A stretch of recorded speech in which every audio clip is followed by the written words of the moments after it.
we'd like to start with a standing practice. So if for those of you who are able, will you please stand, including you folks on Zoom? What I'm focusing on here is confidence, this deep belly confidence. Does that begin to make sense? A belly confidence? Do you know what that? There was an absolute assertive yes in the back there. That's wonderful. It's very different than the confidence that we often see out in the world, which is like way up here. Puffed chest. I'm good. I can do this. I can show you how I know. You know, that's not this. That where we can drop in, feel the softness, the place I listen to. You know, it's where I think my quiet voice, if I'm paying attention, can whisper to me from there, from that deeper place. If you place your hand about 2 inches below your belly button, some people call that Tantian, or it's the Hara. It's an energy center. And that's the place where I'd like us to focus some attention, maybe for the whole hour and a half. See what happens if you keep a little bit of attention there.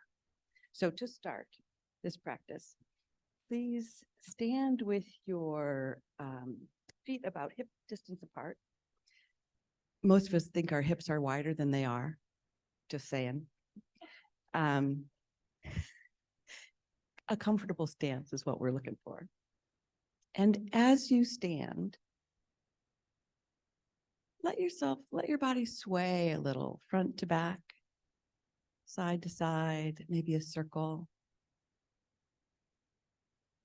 until you sense that place that is centered.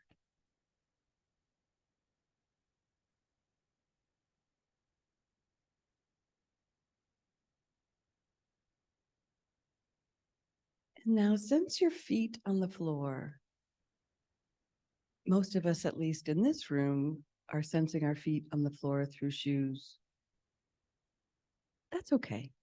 Sense your feet as they make contact with the earth from that centered place.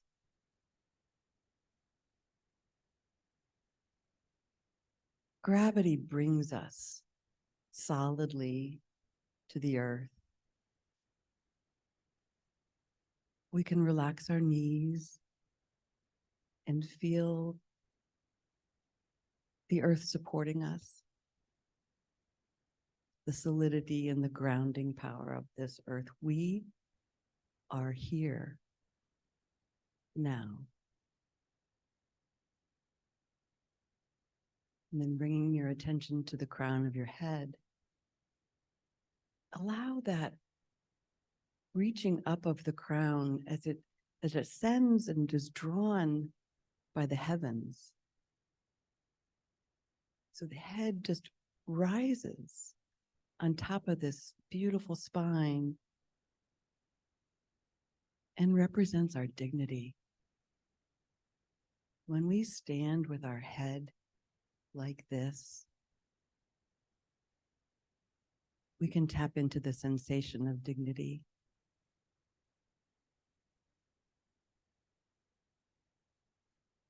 And now bring your attention, if you will, to your shoulders. The breadth of you, side to side. And if you will, allow this to represent community, how we reach each other, how we are connected one to another, side by side.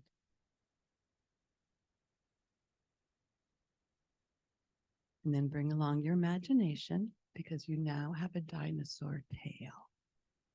It's very big. It's very strong. it extends out behind you for a very long way. And you, with your softening knees, can rest on it for a little extra support whenever you need it. And this tail represents your ancestors, all that has come before to bring us here. And now.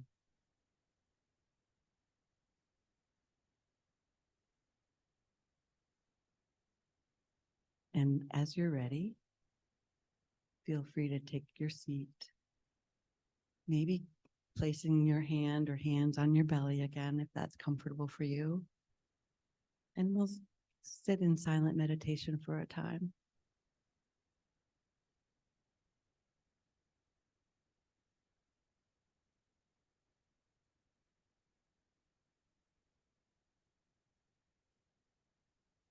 I neglected to ask if anyone was new tonight, so I'll do some basic guidance. And if you are a seasoned practitioner, feel free to mute me or ignore me.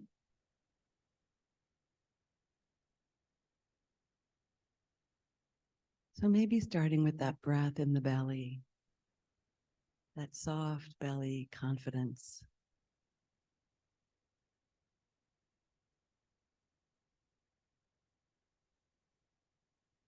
Allowing the breath to be received into this belly.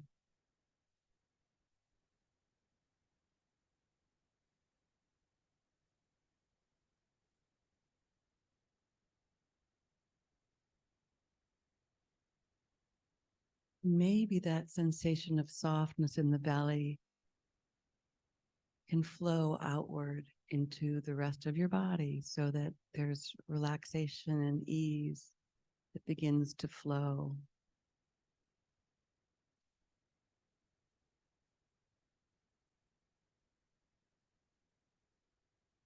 From the belly through the torso and the back body.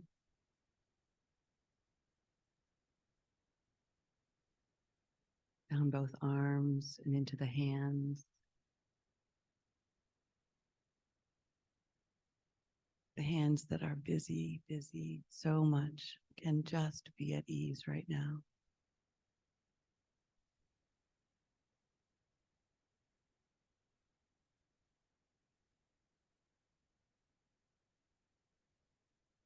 Allowing that softness to rise up through the neck and head. Allowing the neck to be free. And the forehead to be soft and smooth.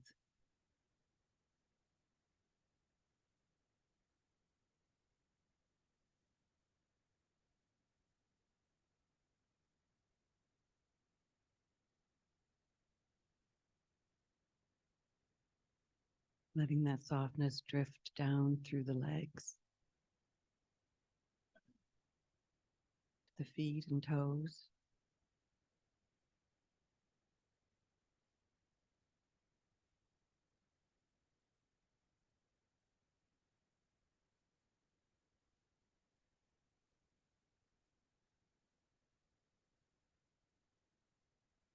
Maybe on the next exhalation, you might notice there's a little more relaxation available to you.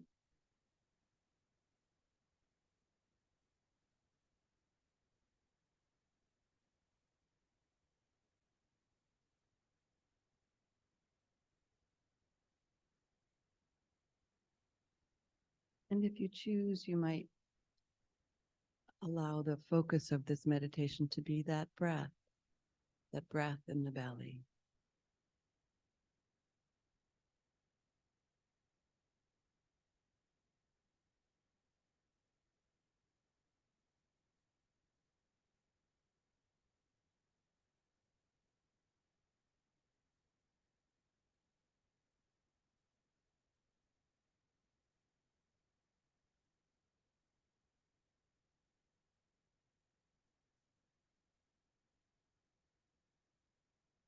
Very soon you might notice that the mind will wander or has wandered.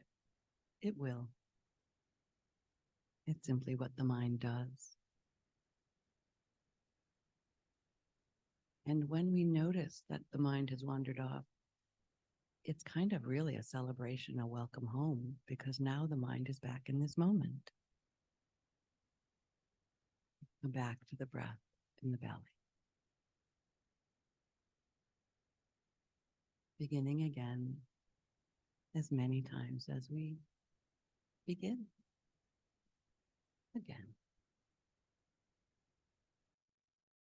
The Buddha said, I teach two things, suffering and the end of suffering. The great Bodhisattva Helen Keller said, although the world is full of suffering, it is full also of the overcoming of it. What I love about that is the balance that it implies. Perhaps you've noticed that Anna and I practice taking our practice seriously without taking ourselves very seriously. We pretty much have a good time. So we invite you into that space. We'll be talking about suffering and overcoming suffering. So we invite you to hold it lightly with us. Laura and I would like to talk to you about something called fierce self-compassion.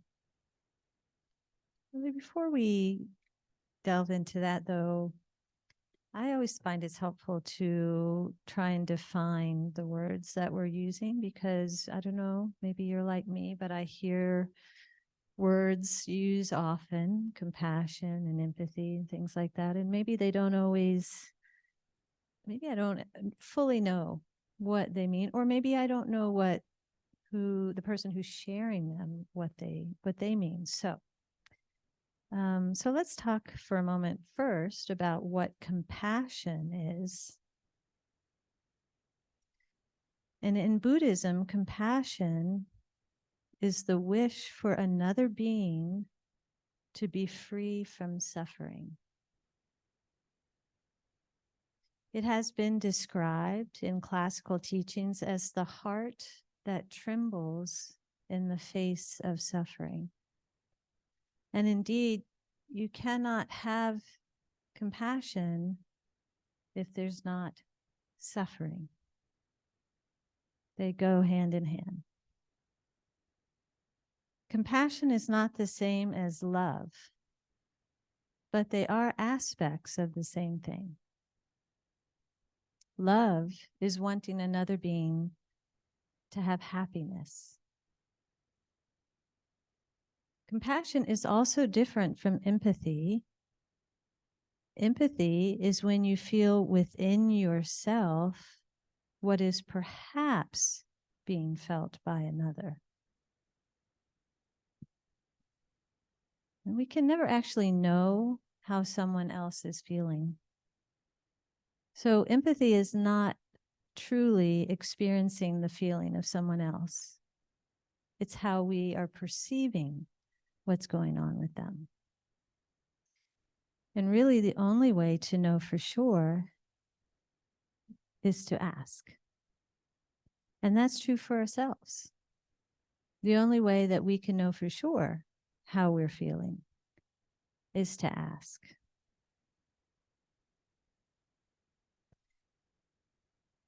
I remember when I learned that compassion is actually a process. And that was very helpful for me too. It's not just a one-time, one feeling experience. It's actually several things occurring. So first, we have to make contact. We have to make contact with an experience of another or ourself. And then awareness of suffering arises. So we make contact with the awareness that there's suffering. And once the awareness of suffering occurs, empathy is experienced. And with empathy arises a desire to help relieve the suffering. And finally, an action can occur in response to the suffering. So there's several steps involved. Laura and I studied self-compassion with Kristen Neff and Chris Germer. And we shared in a previous talk that they described that there are 3 aspects of self-compassion. The first one is mindfulness. And at a basic level, the reason mindfulness is such an important part of self-compassion is because you have to know, you have to have awareness of what's going on with yourself and be aware that something's going on that's causing you some suffering. And then the second aspect that they describe is something called common humanity. Understanding that we're not alone in this experience. All people suffer. And many people suffer with similar difficulties. We are connected in every moment. And the third aspect of self-compassion is self-kindness. So it's treating oneself the way we might treat a good friend, offering care, kindness, and what is needed to ourselves in that moment. However, Laura and I have come to see that there's actually no separation of compassion and self-compassion. Compassion is for everything, which, of course, includes this being. So you don't really need to be concerned about, is this compassion here or here? It's just compassion for everything, which includes you. Much of our studies with self-compassion have included practices of tender self-care. And this may look like responding to ourselves with sort of an awe, a tender gesture of touching the heart, or choosing to rest when we're tired. But Kristen Neff also teaches on something she calls fierce self-compassion.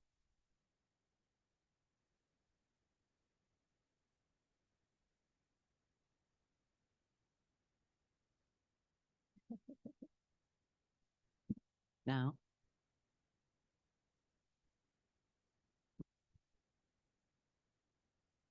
someday I'll get better at this. Or not.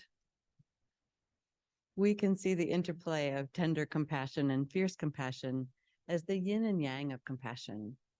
The concept of yin and yang is an ancient Chinese philosophy where yin is soft, still, dark, yielding, receptive energy, most commonly associated with the feminine.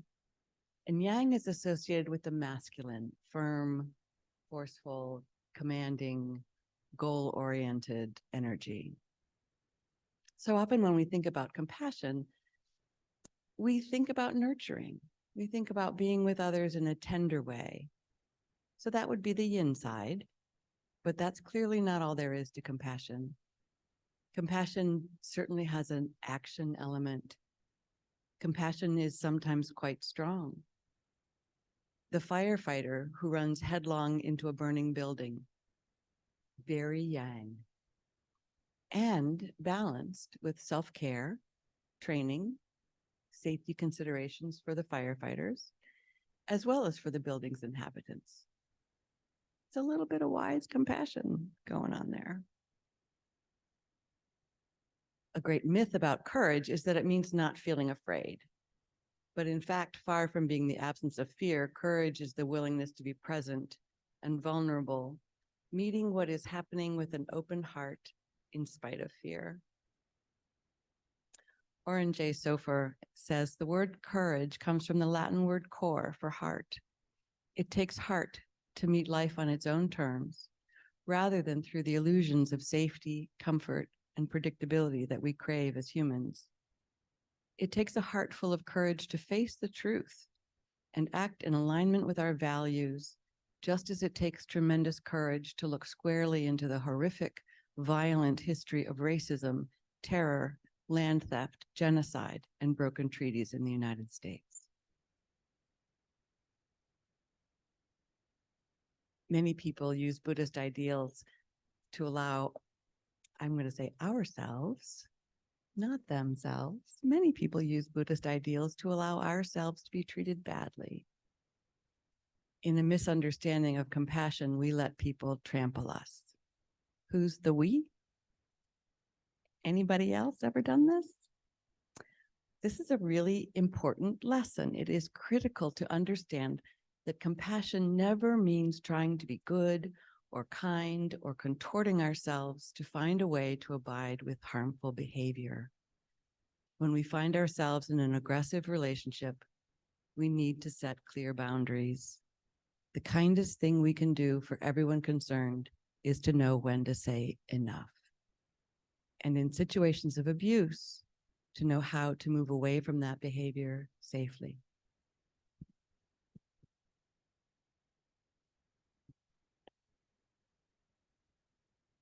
Thank you, Laura. I was just letting that resonate. Because I do think we often can tell stories to say, you know, why it's okay for someone to treat us that way, or and be kind in response. So anyway, I want to share a story from Zen Master Thich Nhat Hanh, also known as Thai. And he taught about that meditation and practice in general is not a luxury. Our practice is necessary for working with the amount of exposure to suffering we experience. Thai shared this teaching. I have arrived. I'm home.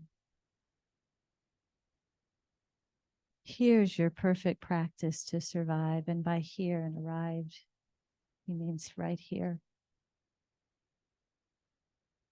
It's not a luxury. If you cannot be yourself, you don't know how to handle the fear, despair, anger in you. You are lost. You cannot help any other people. I recently heard a talk from Thai where he told a story of a time he went to Singapore in 1978 to attend a peace and religion conference. And while he was there, he became aware of the government of Singapore, the policy, which pushed immigrants arriving on boats back out to sea. When he learned this, he decided to stay in Singapore and try to help the boat people. He reached out to others to form a response team who supplied people on boats with food, water, and medicine. They also helped boat people to reach the safety of the French embassy when they could. These activities were illegal. When the government of Singapore discovered their activities, Thai and his team were given 24 hours to leave the country. The problem was there were boats filled with people in the ocean for whom they had been caring with the intention to get them to Australia. Thai described the night the police surrounded their offices before they were to leave Singapore. This is what he said. I was sitting on the soft ground, but I was floating. My life and the lives of the boat people were the same, you see. Imagine you are responsible for the life of nearly 1,000 people, 300 in one boat, 409 in another boat, and so on. And there was a child being born in the third boat they lived on. It's so difficult. And if you don't practice sitting meditation, walking meditation, you become insane. You cannot be yourself. You cannot help. And that very night, my office was surrounded by the police. At midnight, they came and confiscated our passports. They gave us the order to leave the country in 24 hours. How can you do that when almost 1,000 boat people are still in your responsibility? Very difficult. So, from 1 to 5 in the morning, we all practice walking meditation. Walking meditation is not a luxury. In order to still be yourself, to find ways. And finally, at 4, we got an idea.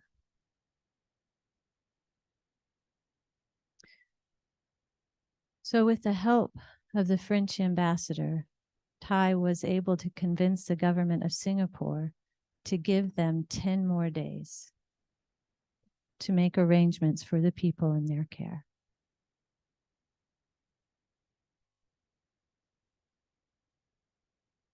Here's a quote from Kristen Neff.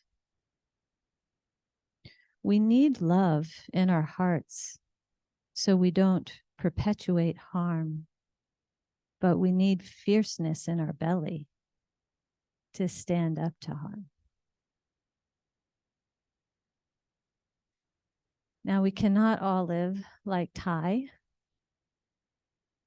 I know I am not one of those souls who will be on a beach, trying to, as much as I would love to try and be that person, trying to rescue lives, it's just beyond my capacity. But I try and remind myself, if we all did live like Thai, who would do all the other needed things that must be done to support us in this world? We need all of what we're doing. What is possible for some may not be possible for others. Every contribution is valuable, including living simply with kindness. Fierce self-compassion for some is just getting up in the morning. Here's a poem by Danielle Dobie. Ripples. When you create a difference in someone's life, you not only impact their life, you impact everyone influenced by them throughout their entire lifetime. No act is ever too small. One by one, this is how to make the ocean rise.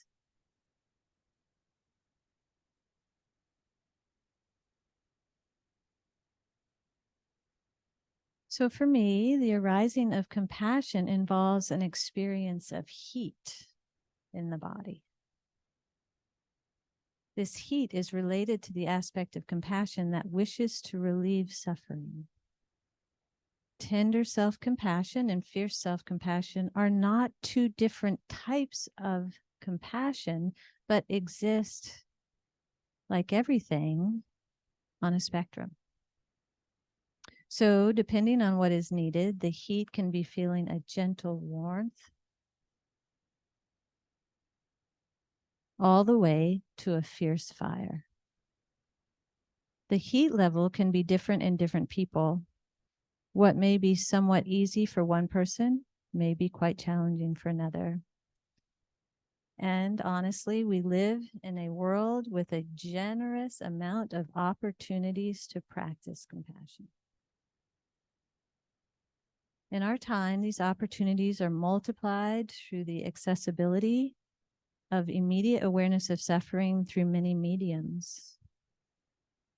There is the day-to-day interactions with other beings within our immediate environment, requests for support and help through the mail and email, exposure to others near and far in social media, and taking in the news in some form or another. We are not wired to take in this level of suffering. If you think about it, we really are not. It is not meant for us to know what is going on in every part of the globe all the time and all the suffering that is out there. It's overwhelming. And each exposure raises an experience of empathy, of pain within us. It's not possible to address or even do something for everything we contact. We might be left with a heaviness, despair, and perhaps guilt. And the Buddha teaches of limiting what poisons we consume.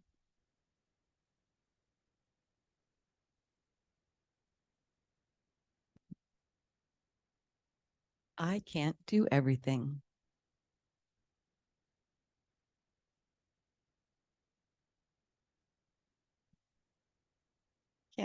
I can't do everything, nor must I. That's ego. That's my ego talking. I am part of a whole, a web of compassionate beings. Can I loosen my grip on me, to allow for, one, the resilience, resourcefulness, and wholeness of the one I wish to, quote unquote, save?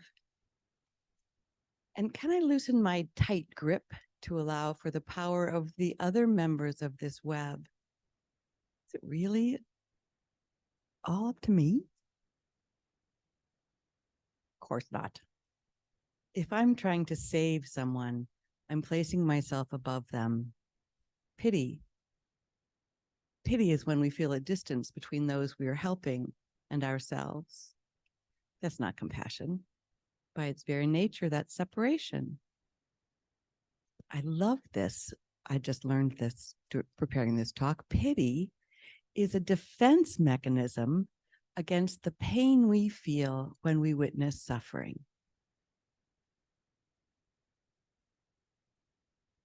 Right?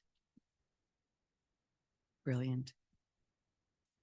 Our ability to be aware of complacency and rise to mindfulness, to be aware of the myth of sameness and rise to common humanity, to be aware of pity and rise to kindness.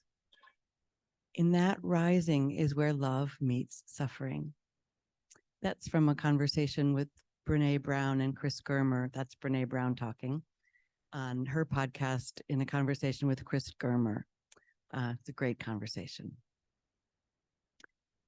And of course, it has always been true that the needs and wants of ourselves and others will always exceed our capacity to meet them. It seems to me that that's a fundamental part of our practice. It's really why we practice. This accepting of what is true. This is true. It's really true. And I must practice to accept it all. That this one is in pain. That it causes pain in me. That I can survive this pain without slipping into despair.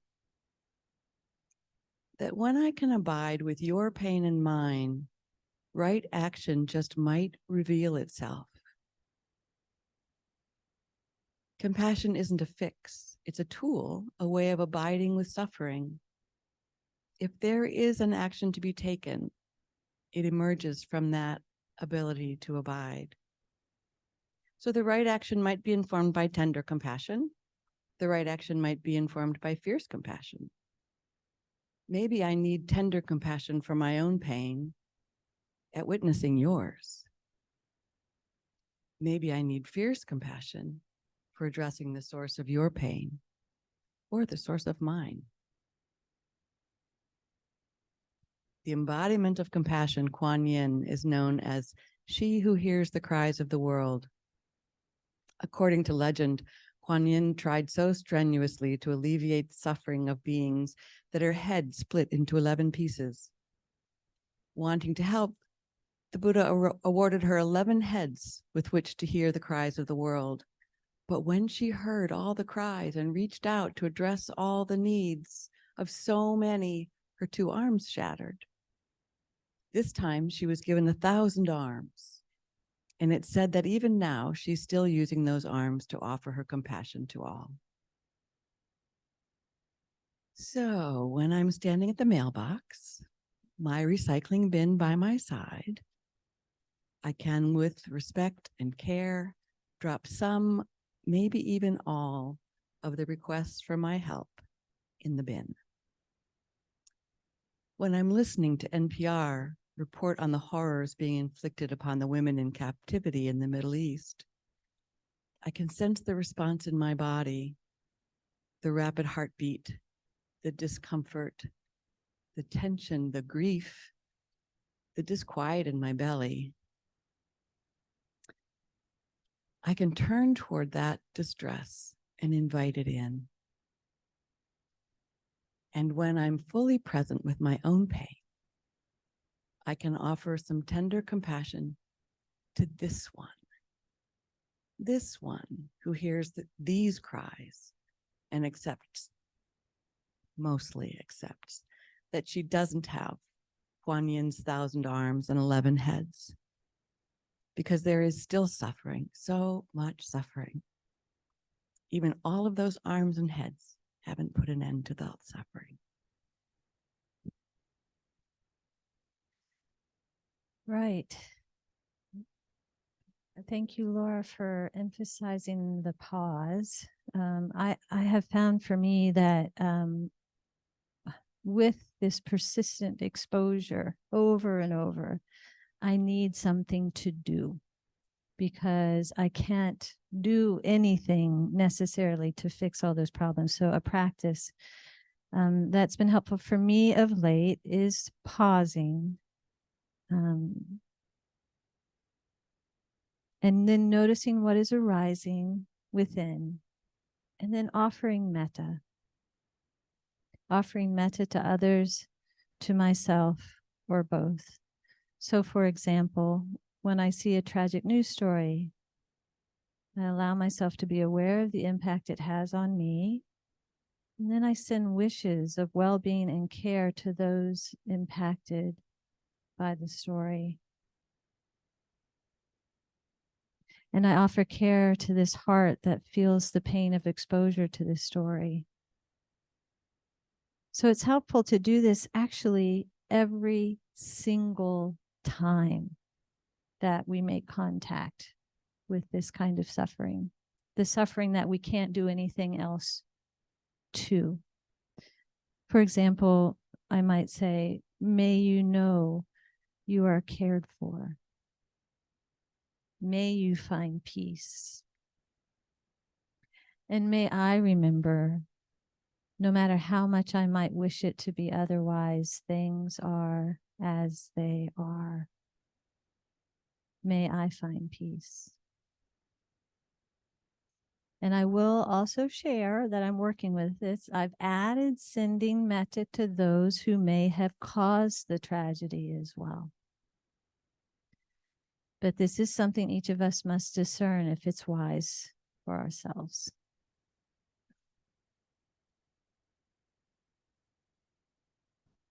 I've also learned in my many years of working with people who have been traumatized that the body holds the distress we experience. It's helpful to work with the body to release it, or it can become trapped, causing increasing levels of anxiety and despair, as well as illness. So when we experience distress, that there's nothing we can do to address what has caused the distress, it gets caught in us. We have to find a way to dissipate it. So we're going to invite you now to participate in an embodiment practice of fierce self-compassion.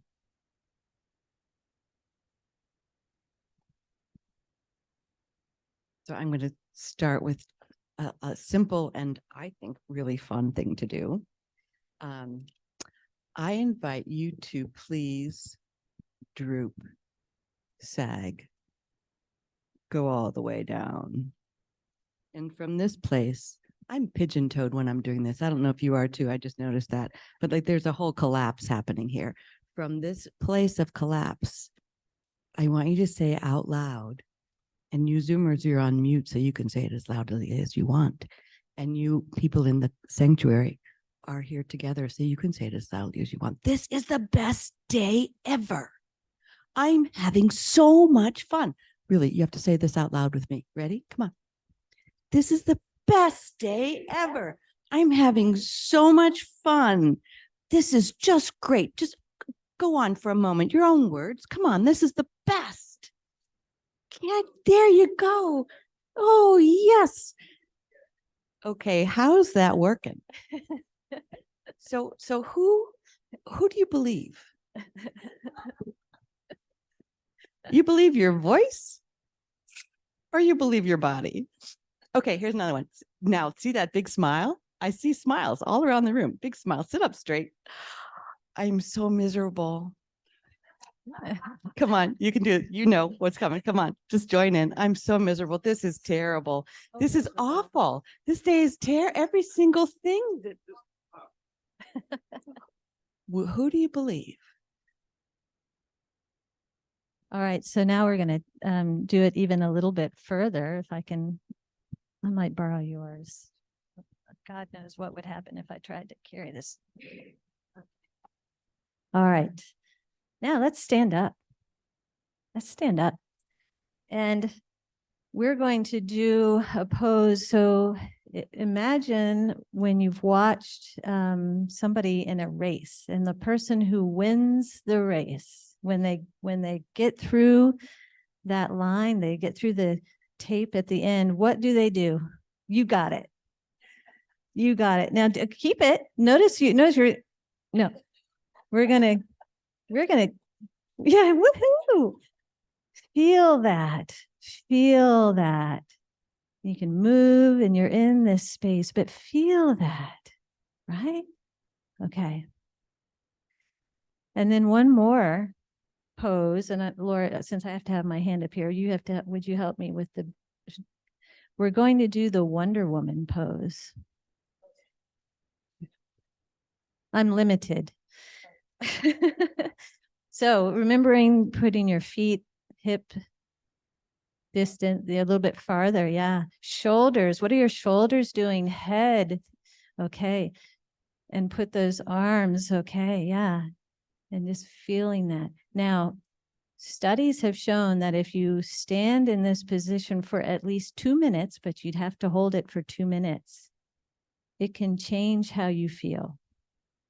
You can feel more powerful. You can feel more fierce. But what I want to invite you to do, those of you who are slumping back out of it, get back in your position. Yeah. Come on. So while you're doing this, you can offer yourself these thoughts to add, okay? So think to yourself, may I connect with my voice and what needs to be said?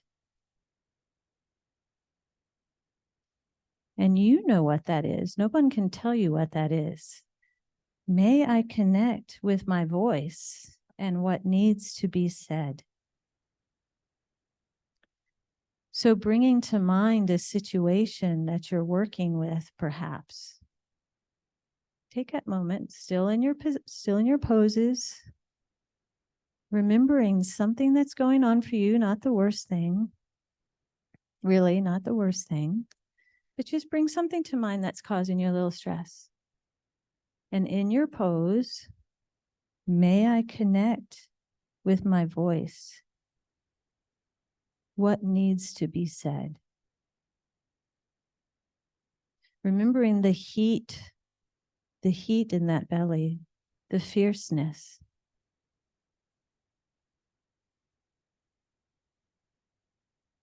May I connect with my body and do what needs to be done.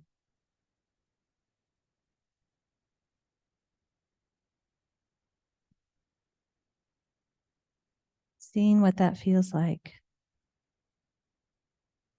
May I connect with my body and do what needs to be done. Can you feel the heat?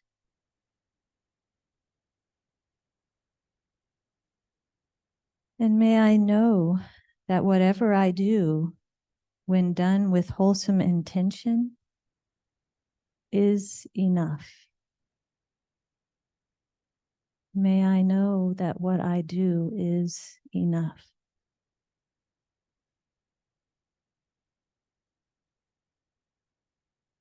Remembering what we learned from Thai. It's not a luxury.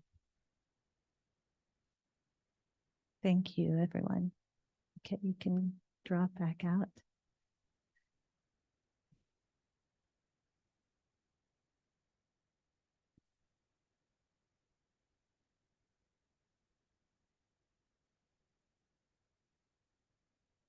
I wish we had lots more time. I'd love to hear your thoughts, reactions.